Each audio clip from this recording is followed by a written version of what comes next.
Okay. So does anyone have a question before we start on the discussions? I have one, but I wait for you.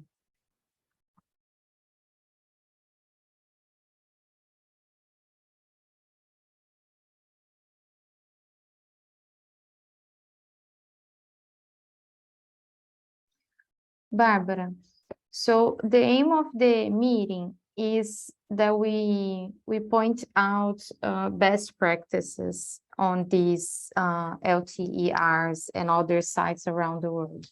And thinking about communication and outreach, do you think that this should be a recommendation or should be a best practices?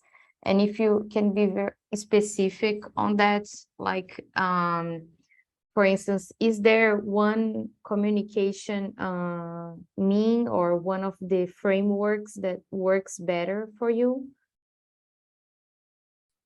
Hi, and here we are trying to improve the combination of our results in our blue schools. So I think it's one best practices is to trying to implement blue schools in the coast here in Northeast Brazil. And by doing that, by encouraging the municipalities to use this approach, we can add all the information for the kids. So the communications here for the kids are target in changing the curricula and adding the oceans and the coastal environment as a target for the curriculum in the schools. So I think this is one of the best practices, like as a communication tool, because it's not only communication, but it's also an education that bring us lots of results. So I think that's our approach here, that try to multiply it for lots of schools in the coast here in Brazil, targeting communications of our results as a long-term ecological research on schools, in especially the blue schools. Do you know the impact, or could you give an example of the impact of those outreach and communication actions to the observatory? Like, it doesn't need to be on numbers, but would you, so do you have any situation where you think you got funding or you got support because of those activities? Yeah, like so far we got prizes.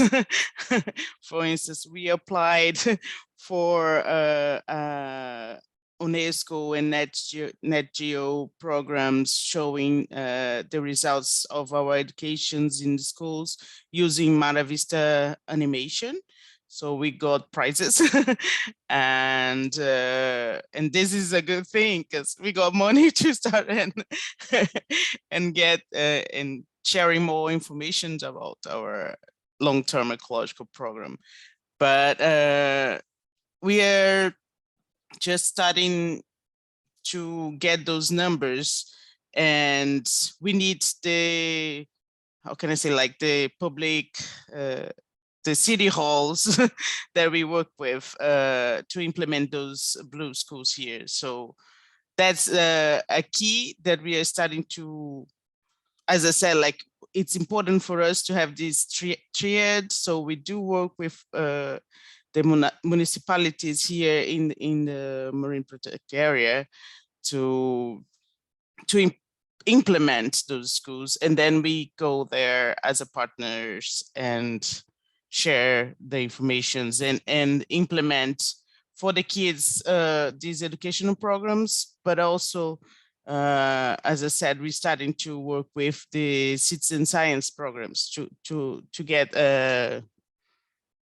data and to improve them, to put them as a specific role. Let me give you an example. We do have one school here that has educations for adults, and we ask them informations about the quality of the rivers, and they do have like these long-term observations, natural observations, because they live there for a long time. So we translate those knowledge and compare with like few data that we have along the way, because the problem here is the lack of long-term data. As I said, we just started in 2017, and it's not a long time ago. And it's important for us to use this local knowledge and translate them as a timetable to see and compare with our results and the results that we can get from like satellite observations and other results. So those are like the two things that we do use here. Thanks, Barbara. Does anyone have any questions before we pass to the exercise, to the Jamboard?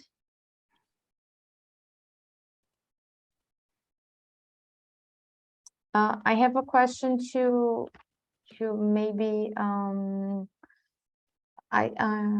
Tim and Shirley and Yulia. I don't know, Lisa, if she can answer for that too. So do you have outreach programs in your sites? How does it work?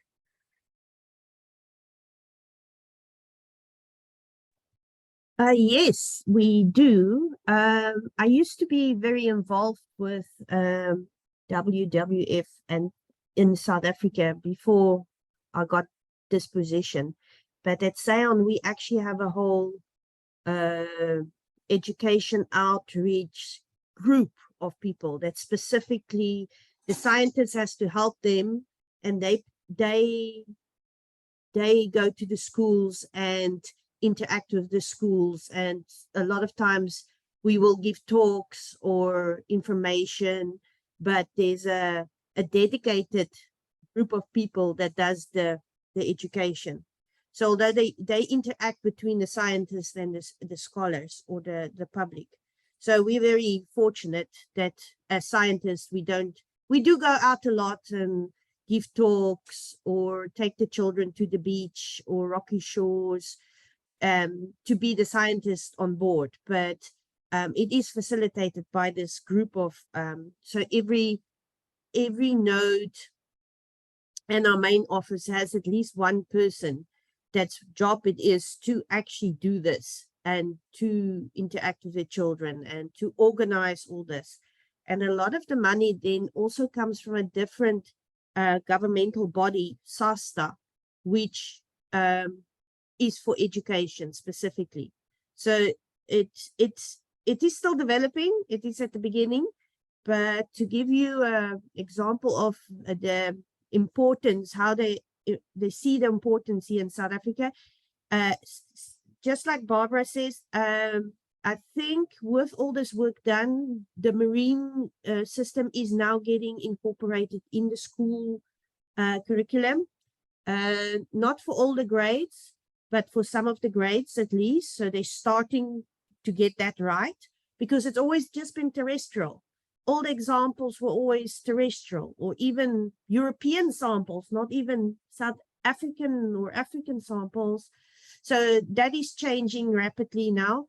But at our campus, they are building a multi-million rand science center where the children will come. The capacity, I think, is 40 children at a time with microscopes. They can come in. They have a dome for a video, almost like when you go to planetarium. They will have that for videos from under the water, so they can sit in the sea and look at the fish and things like that. So SAON is very busy with that, with the universities, and yeah, I think it will be a very nice facility when it's done. I think looking at the building, maybe middle next year, it will open. I would love to show you all, make a video and show you what is in there then. But we are, as scientists, we feed the information to the the work staff, and then they deal with the students, and they have to report on the students. They have to say how many students they've reached, what they have done. It's just to see how impactful that is in the but a lot of the children that in this program actually moves up and become scientists and things like that. So we can see there is impact. It's small for Alwantle because we've only done Algoa Bay now in a couple of schools. But as we are going around the coast, we will have that at each of the sites, hopefully. So in the next 10 years, I think it will change. Tim decides he's lonely over there. He's coming to me. The mic and the speaker. Yeah, and there's also a program with the schools. They put a weather station in at the schools in remote areas, rural areas, and then the kids collect data. And I have no idea what actually happens to the data. It's on a shelf in Nosi's office. Oh, okay.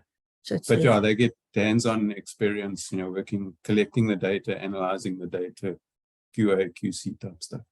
But with this new science center now, because when they come to us now, we have microscopes, but only for the scientists, so only very few.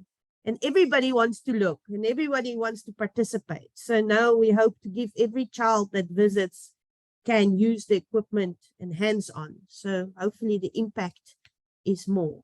Because it's very important. Some of our children have grown up even close to the sea, never actually going to the sea because it's very poor areas. They just live in the township. They walk to the school and back to the house, but they don't have the luxury of actually seeing the sea, and also to have the insight that the sea is not only there to throw the garbage in, or for the river to put the garbage in, or to fish only, you know, there's more to it. There's a system, and that if we don't look after the system, then the economy associated with the sea will fall flat. It's to educate that way, that you need to look after the sea. If you don't know a system and you can't see it, how can you protect it? So it's a big drive for us. We take the kids, for instance, on the boats. We take them all for the whole day. All I do is drive the boat around the harbor, quickly out and back, next lot of children. And I do that because they've never been on a boat.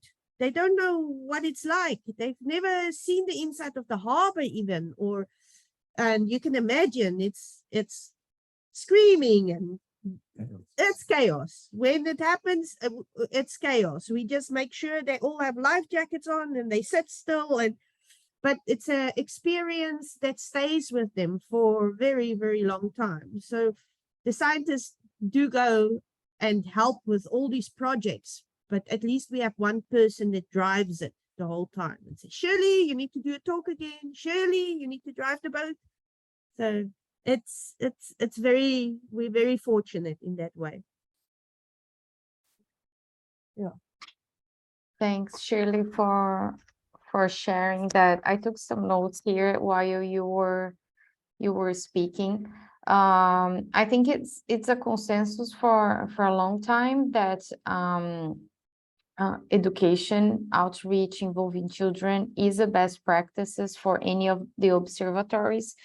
My curiosity, and I think something that we might need to discuss here, and Barbara might have also experience on that, is about many topics we can talk about, but one thing I always, at least we faced it here, was about the amount of resource that was put into science and the amount of resource put into outreach.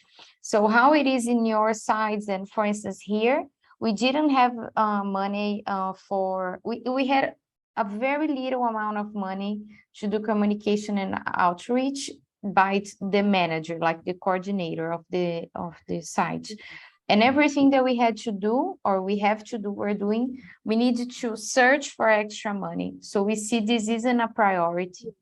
But we saw on the other hand that we had a lot of impact on funding after those activities. So it may be something to change or to review in those observatories. It is the amount when you divide or you balance the investments, is the amount of money that goes to outreach, for instance, should be higher. So I'd like to hear from you. Julia is sharing the screen for us, and the other participants too, if you want to talk. Barbara. Hi, Carol. It was one thing that was really interesting, like when we started doing this collaboration with the Blue schools here, and the PELDs also, like they do, and we do face this problem of lack of investments for the education, and we had to apply for different EDSALs, like different fundings, so we could do it. The work is not like, it was not also not a priority here as regarding the funding that we received to run all the research for the long-term ecological research program. We did have to seek additional funding, but it was like, as relating to the results, I just remembered one example of how it's important to talk with the kids about science. In late July, there was this meeting with all the LTRLs in Brazil, and we run a small experiment, like the group that works with the communication and outreach for PELDs, they asked the children how many of them want to become scientists, and then, like, after they run this small question, they put the kids together and having ice creams with the scientists, talking about scientists, and then the rate was like, before the talk, only 29% of the kids wanted to be a scientist, and after the talk, there was like 68% of the kids, they wanted to become scientists. So these kind of numbers are really interesting, and shows the effect of being able to participate in activities involve science, and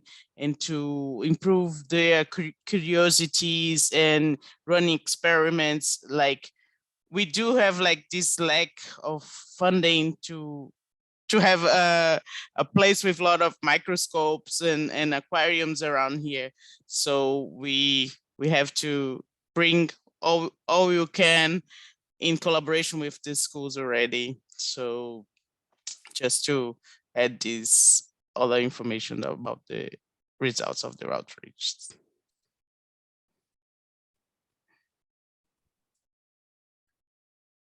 Thanks, Barbara. Julia, do you have, is there outreach on your, on the program that you are working with genetics? Because we hardly see that. I know it's not under resource, but it might impact under resource conditions.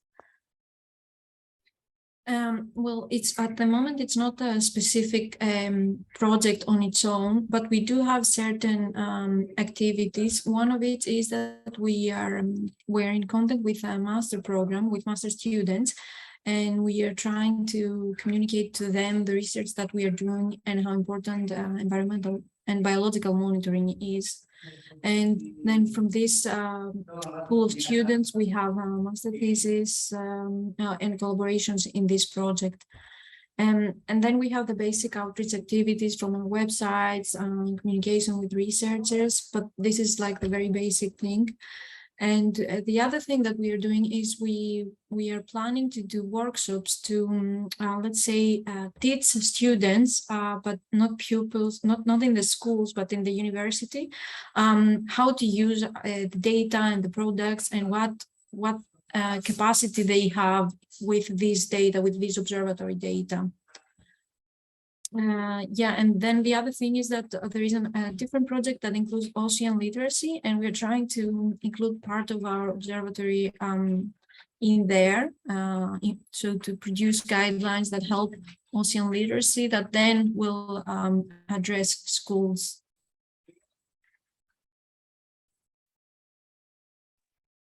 Thanks, Julia. So from the talks, from I think all the everything that we shared here, it seems that so working with schools is a best practice in under-resourced sites. Why do you think that? Do you think it's because of the impact that they have? Because in numbers, this message can spread out and you can impact more people?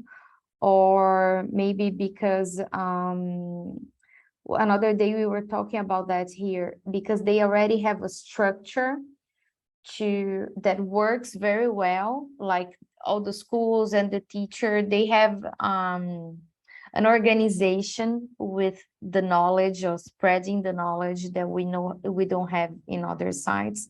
So how do you see that?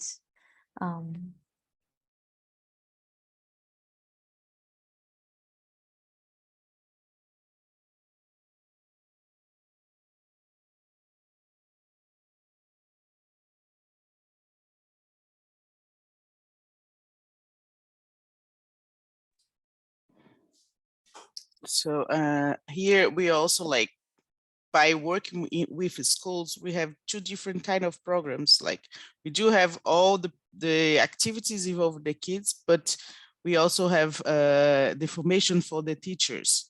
So it's like two ways. By working with schools, we can have these two best practices, sharing the information for the kids and training the professors, the teachers over there, so they can also like multiply the results.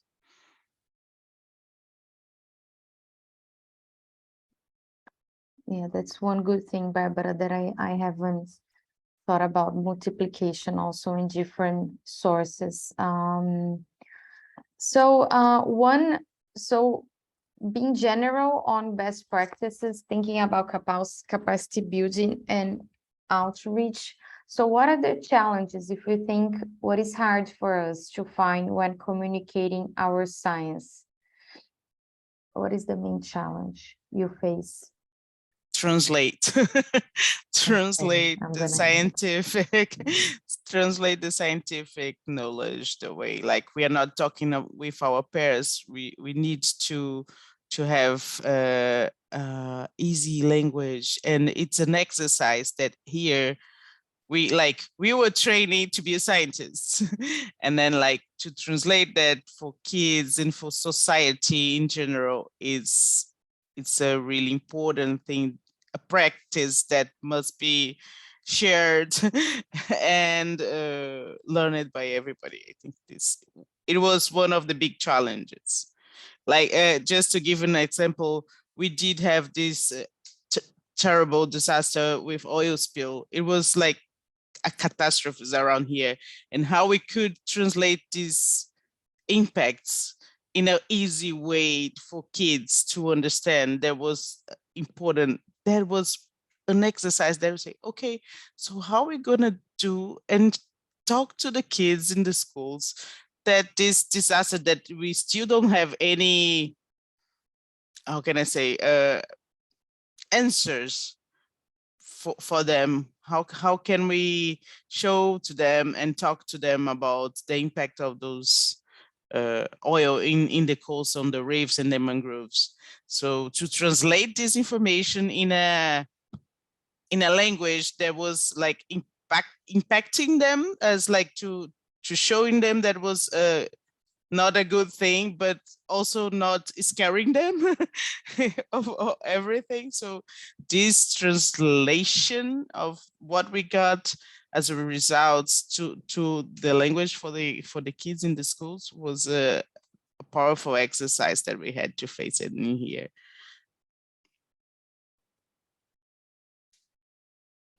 I was writing some notes here about that.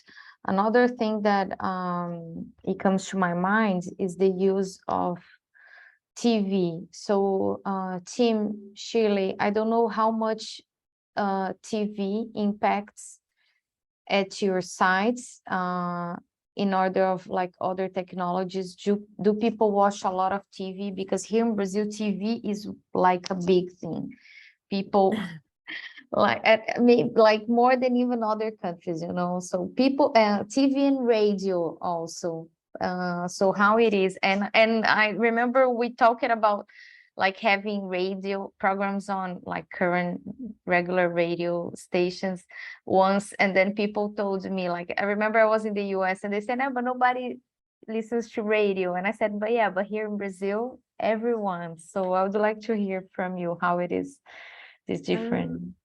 Yeah, I think TV not so much. A lot of paid channels here, so it's not the national broadcaster. It's not a very strong body. So yes, the kids love TV, but it's not. It doesn't help if you for broadcasting or introducing them to certain things, because it's movies that they pay for and things they want to watch. A big thing they do is I mean, the kids love the cell phones. And here we found when COVID hit, actually, Nozi, which is our sound outreach person, actually did everything virtual. And it actually had a big impact on the kids because they always have their phone with her. And she has a huge network now for kids. It's, same as what Barbara says, the posting of those episodes on YouTube or wherever they post it.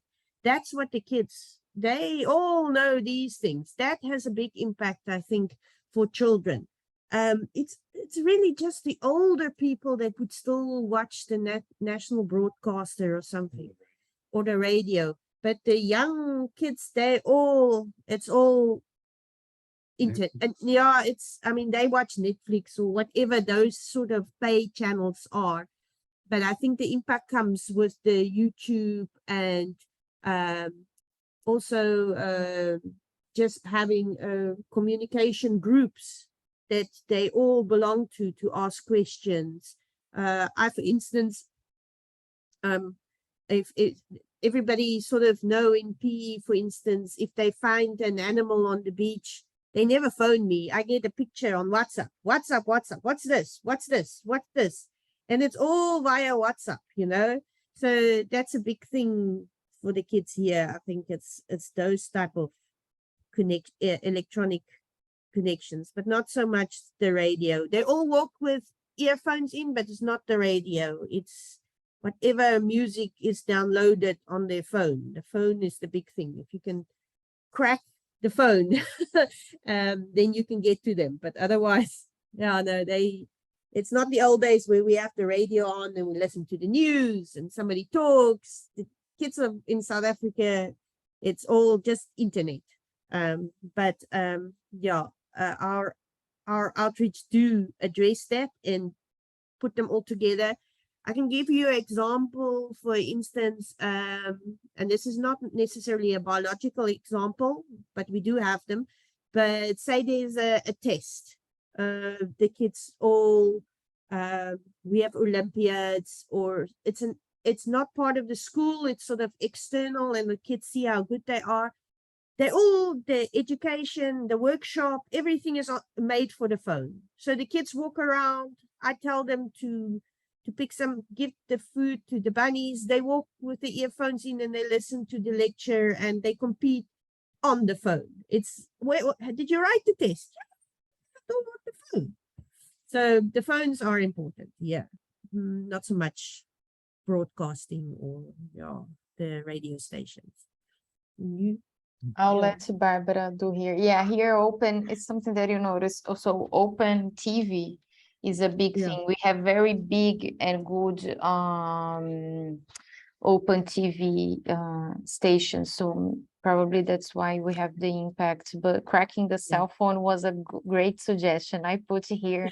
And also I don't think just for kids, you know, maybe for other generations too, but for sure them it's something that like this investment has a high impact. Barbara, would you like to comment? I just want to a quick comment, but during the pandemics, when we started to work with the YouTube videos, but as a really poor region, some of the people, they didn't have access to the internet, they don't have it.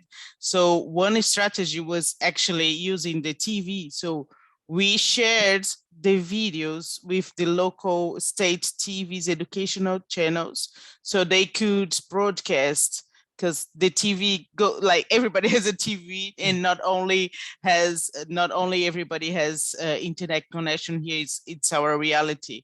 So especially for the kids who were not able to go to the schools, by using those way of communication and outreach, using TV was really important. And we, unfortunately, was just like in a pandemic period, but we really want to start to have these programs again, because we need to think about the people that doesn't have connections here. And it's, I don't know the numbers, how many of them, but like during the pandemics and all the economic crack that was around here, TV was a solution to get information for the kids.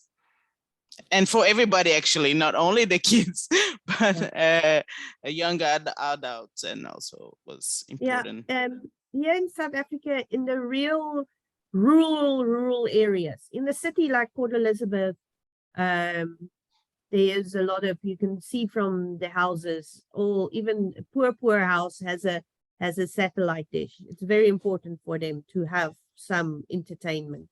And also data it's not expensive here. So when they buy, I have had my children say, oh no, I rather pay my own data because that only gives me so much, and then I have to be careful, and if I have a little bit more I can watch more. So it's in their brains already that they pay or they save for it. It's part of it, which is pretty scary if you ask me.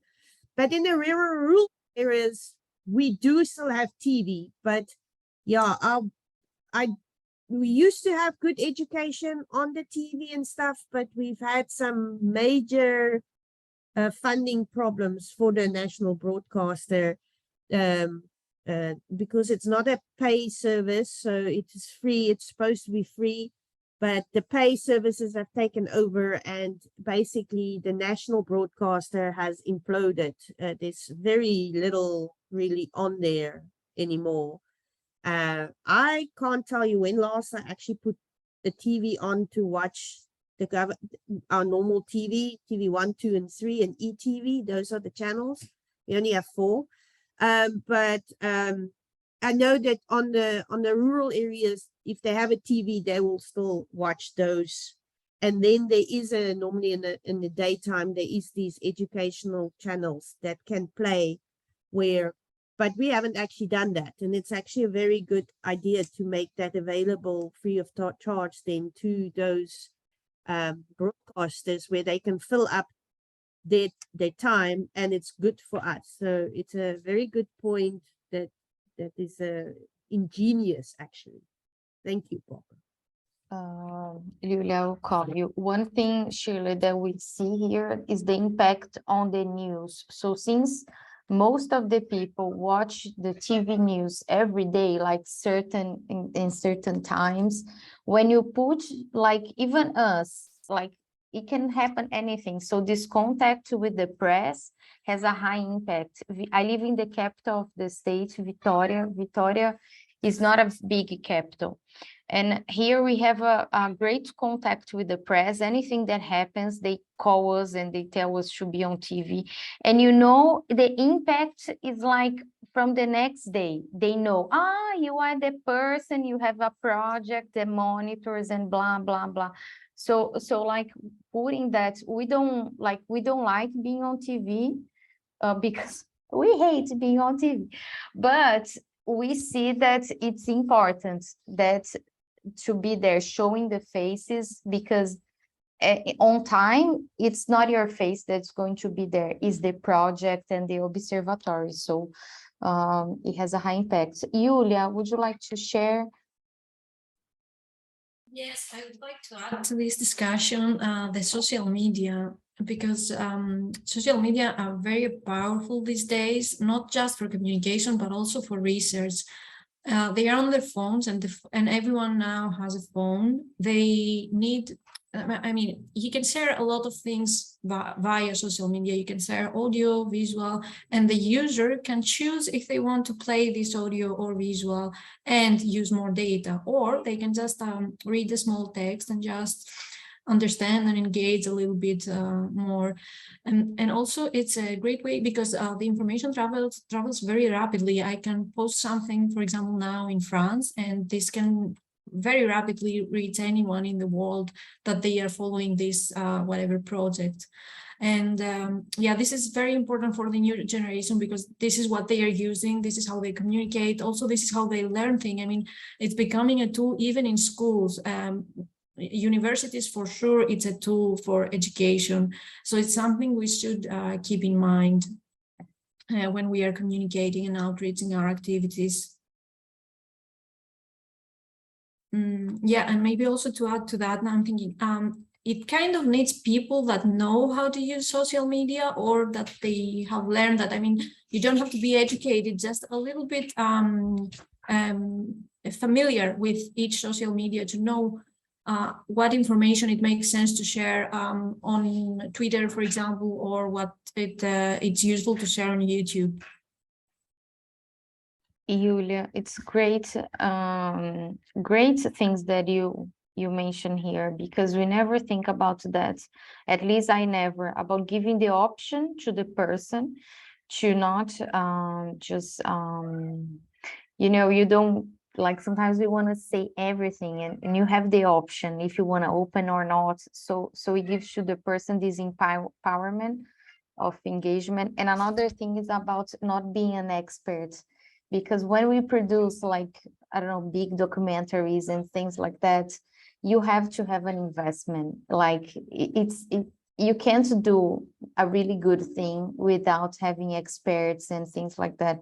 In social media, it's not. We see a lot of good social media. Sure, it's good when you have a communication team and blah blah, but it's not a rule, because, as you said, some of the content, they are great and they have a high impact. They go viral very quickly. So it was great that you said that here. Barbara, would you like to share?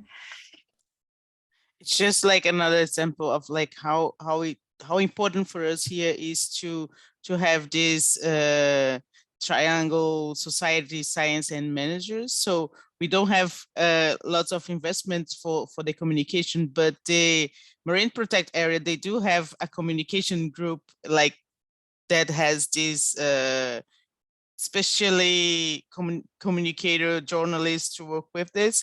So we provide them lots of information about our research, and we create this link. So even though we do have, like, now we do have a small group of dedicated communicators, but like by sharing our knowledge with the Marine Protect area, and they do have a little bit more funding for sharing information. So we kind of use other like capabilities for sharing the information. It's really interesting.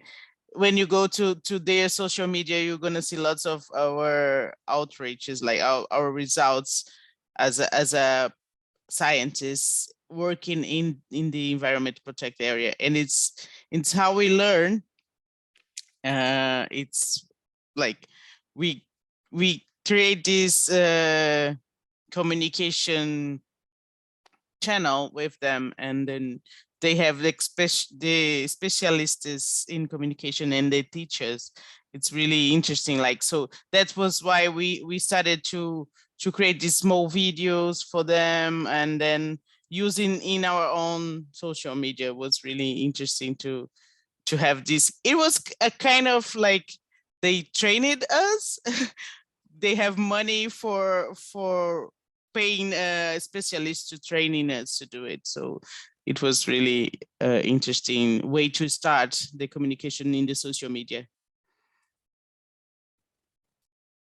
Thanks, Barbara. I added also here this build capacity on the local teams, also as a best practice, as maybe we cannot keep those communication teams for the long time, but if they train the local science team, you may find, or the students, very good impact. Shirley. What we did, and it was also a result of COVID, but we kept it this way now. I don't think we will change it. Normally, we have everybody in our group, our organization, would have a seminar every third week. There would be a seminar, and before COVID, it would be in-house in a way, and all the scientists would go, and that was great. But then when COVID happened, we went virtual, and we now find that we can't actually move it anymore because we have so many public, just people going and listening to it. It is now not just for the scientists anymore, even if it's a science presentation. So here we don't lower it was original for the scientists. It's a presentation with numbers and graphs, but we're finding that more and more of the public is actually making a point of joining these virtual presentations, and all of them are recorded and all of them are then made available on YouTube. So for me, it's very nice because if I miss it, I watch it later, or I can watch it when the kids are here, or because it's very interesting way of actually sharing our science without actually always thinking it's a public presentation. So in a public presentation, you try and scale down on the results and maybe the analysis, and here we found that people are actually very happy to join in and ask questions. They're starting to feel free. So I think it's a good thing for us, and very nice result of COVID, and we as scientists actually use the internet now, and people say, oh, 10 o'clock last Friday, we have to go to science meeting, and you see people from all over the country and even the world coming and listening to our talks. So we find that very nice. I think they advertise on Twitter. They use social media to advertise it, that it's coming up in the title, and then the link is there and people can join. And it's very successful at the moment. Shirley, it was great that you mentioned about that you can watch later. And also one thing that YouTube, I guess it should be a best practice, is because we can add subscription. Sure, there are others, you can also do that, but the amount of, like, I think probably, I don't know, maybe I don't know the other ones, but I think YouTube is the only one that we can add several captions to the same video, because we can add, for instance, English captions in Instagram, or I don't know, maybe Twitter, but YouTube, you have this thing. Do you do backups for your YouTube videos? I thought about that, like we have some, but for instance, for the big talks, I think we may not have. So I was wondering if YouTube just disappeared. What do we do? Mabel, you had your hands raised. Would you like to comment? Yes. When we work with the child in the coast to defend the ecosystem, biodiversity, marine, we do the activity like a birthday day. And first, it's like a class with how do you say, títeres, piñatas, payasos, los voluntarios, the Like a student party, of the university. Like a party, como uma festa? Like a party, and then call when you come.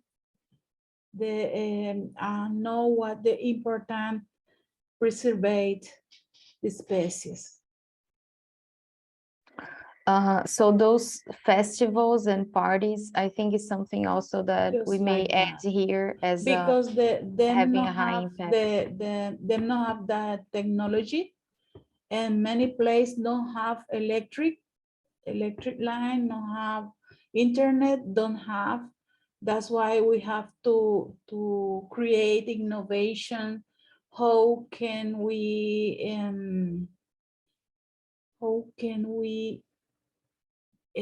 give to them the theme of the species marine have to care?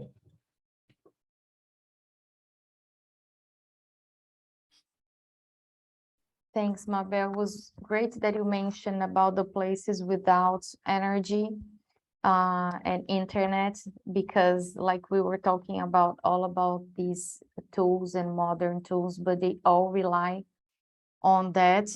Here in Brazil, I don't know how it's Barbara, but I was in the Amazon now, and it was crazy. But most of the villages, even in the middle of nowhere, several of them had small generators for powers, and they had TVs.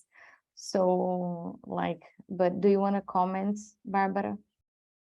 Yeah, it was just a small comment because as Mabel was talking, I remember one conversation that I had with a professor in Cabo Verde in Africa, and she was saying like, yeah, we wanted to use our videos because they also speak Portuguese. So we were talking about the Mara Vista project, but she said like, you know, one thing, we started to teach them, and we just had this more important way to teach. We need to teach them to swim, because they lived in an island that people don't know how to swim. They are scared of the ocean. So the main idea was starting to like teach them a lot of things. But then when they went to the field to see it, and how everybody would know, but like, people don't swim, so they are really scared, and their relation with the ocean was something that they had to create in order to empower the knowledge and the importance of get the data and knowing what's in the ocean. So it was interesting to see, like, we were with all these technologies and videos, and but like, bottom line, people, like, we want them to pay attention in the ocean, to pay attention in the biodiversity, or to learn how to do this scientific work and keep on going for a long time, right? And sharing the information about the ocean, but they were scared of swimming, so they changed the whole program of outreach to teach them to swim. It was shocking, but it was also really important. It's primary, and it has it's common everywhere. Some of, especially I guess on the riverine and the estuary areas in Brazil, and they don't see themselves as part of the ocean. They see themselves as part of the river. So you know, having this connection, and most of them don't know how to swim, and that's, at least not, maybe not swim also, but being comfortable about the water. And it's a major gap, and it's a historical gap. I think there are some documentaries, aren't, Barbara, about that? I've seen some of with the surfing community also talking about how distant it is, especially in some of the countries here. Lisa, I know you. Are you there? I don't know if she's there. Yes, I'm here. I know that, I listening. know you are listening, but do you wanna make any comments on that? We may end the meeting soon.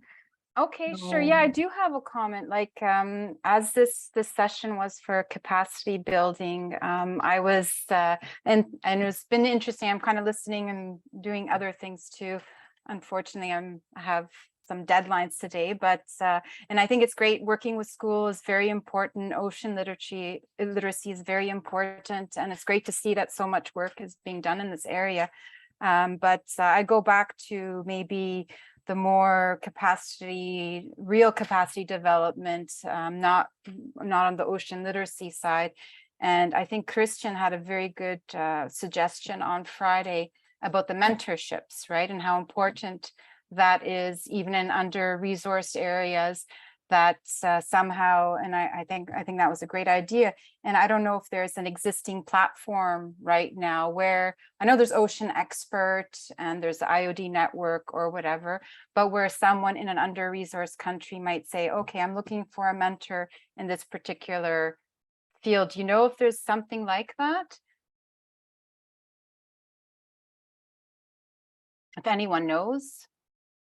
Yes, so Lisa, I remember I also added here, it was great that you put that because it's a higher level of capacity building, and that's a big gap here. So one thing that we have seen, so I don't know, internationally, I haven't seen any of it, but in Brazil, we have one. So there are some of there's a group of friends or colleagues here that they created like a type of Facebook just for the ocean community. And it was focused, Barbara, have you subscribed it or no? Because I remember when they sent me, Noma? yeah, Noma. I Yes. didn't subscribe because I told them, I told them, I was like, I can't I can't be in another social platform. But thinking on the way, it was their idea. So to have an environment where more experienced professionals could be mentoring or could be helping the young scientists or even the students to find their way through career, or also to share grants and how do I say, accelerate ideas. So it was a great idea. I don't know how long it's going to be on, and it's in Portuguese as far as I know. But I know they had a high impact, and they received big grants, not big, but they received outside funding for that. But for sure, it's a good platform. But then it's important to convince the senior staff also to add that, because I remember I'm not very senior, but I was the first one to say I can't be in another, I can like have another profile or something like that. Barbara, would you like to share how is the community going? Yeah, like Numa was created exactly as a tool, as a platform to accelerate science regarding oceans and coastal areas. Nowadays, we are using, for instance, for specific trainings, and when we have fundings, so we create these communities there. It's more like a forum communities there we can share the knowledge and we can share the contacts of the experts. It's starting to work this way, like a place that you can find specialists in some kind of fields, and you'll be able to reach out to them, and they use the platform as a way to interact with students. And also sorry, just from your experience, like I'll just mention quickly. So I'm working with the IOC CD team, and we're developing a prototype. Well, it's almost ready to be launched. And it's basically, do you know Otis Cat at all? Okay. Yeah, so yeah, it's another platform for IOC, but this one, the one that I'm talking about right now, it's going to be called Ocean CD Hub. And it basically, the attempt is to create an online search engine for developing country nationals to look for opportunities on internships, mentorships, visiting scholar programs, training opportunities, but very high level, not ad hoc activities, but more ongoing programs. And mentoring is one of the buttons, I guess, where you hit the button and you'll find out about mentoring programs. But what I'm thinking though, maybe from your experience, maybe it won't work at an international level. Maybe it has to be done at the national level. I don't know. And maybe going too high global level is just, not going to be very helpful at the national level. I don't know. Lisa, the problem here is the language, like, yeah, not everybody speak English. yeah. So yeah, that's why the NUMA, that means like indice, has this impact of with our students, because everybody speaks Portuguese, and it's easier. It was just like another platform, but the main difference, it was like a good platform with a good quality of the specialists that are there. They also speak Portuguese, so for the students, they get more comfortable. Yeah. Like it's the main key, actually, being able to have the information and access to the specialists from the country that can be able to teach it and in Portuguese. Yeah. That's the language barrier is a huge issue. So yeah. Okay, no, it's good to hear your thoughts on that. Yeah, and I don't know, does the Ocean Best Practices group in IOC, can they offer? I guess it would cost a lot of money to develop some platform that's maybe used, in other languages and Yeah, I don't know. Lisa, I don't know either, but it's always good to have the ideas and take them because I think it really depends on, so I'm not in the steering groups, but from the talks that I've been joined, it's sometimes just a matter of taking the idea and if the community endorses, it will go through. Like even in OBPS, I remember, not OBPS actually, but in the OBPS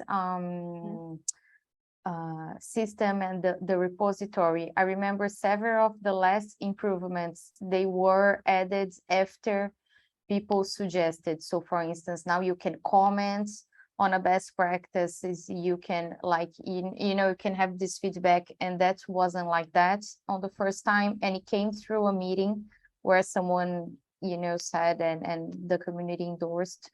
But I think adding, like I added here, adding these spaces for the community to talk and to share their experiences, mentorship, and even material. It's always important because as Shirley mentioned, and also Julia, using those communities when like each group or sector will use their own, but they are never too much, because if they have people subscribed to that, it's because there is the need to have a space for this communication. I see, for instance, here in Brazil, like Brazil doesn't have a big ocean community. It compared to the other areas of expertise, we are a small group, and the students, they are totally lost. Like they don't know where they can find, for instance, positions to apply, internships. They all rely on us sending them things, and that's not a very good, like it's just a one-way go through, like in and it means of capacity building also, and outreach. It's not just like communicating and educating. So those creations, but I don't think it impacts everyone. It's more locally and regional for sure. But I don't know how it is in terms of the other, but I'll ask them also, the systems, how they are thinking about those platforms. Barbara? Yeah, it was just like those platforms was also good to find like volunteer positions for students here, for instance. By working with the ICMBio, they have this program of volunteer program that students can go and learn how the marine protected area is managed, and how they can use the knowledge that they are getting on the universities and applying like for really conservation actions. And then those are really important. And this information about where to get these volunteers offers, they are important to be available for them in a platform or a place that they can always look for. And the platform Numa that was saying, it's only Portuguese, but they do share this kind of information. And thanks, Barbara. And also getting what you said and connecting with what Julia said early today about the tools that they use on the internet. I don't know how are the students in your countries, but here they don't go to meetings, to in-person meetings and Congress and anymore, as at least as we did. I don't know if they're just not interested in going, or it's just too much expense, it's too expensive, they don't have the resources to go. So the way that they have to connect and to participate in this international or even regional community is through social media. They don't have the opportunity as we did. At least I had a very rich environment of knowing the scientists and traveling the world when I was young, and they don't have that.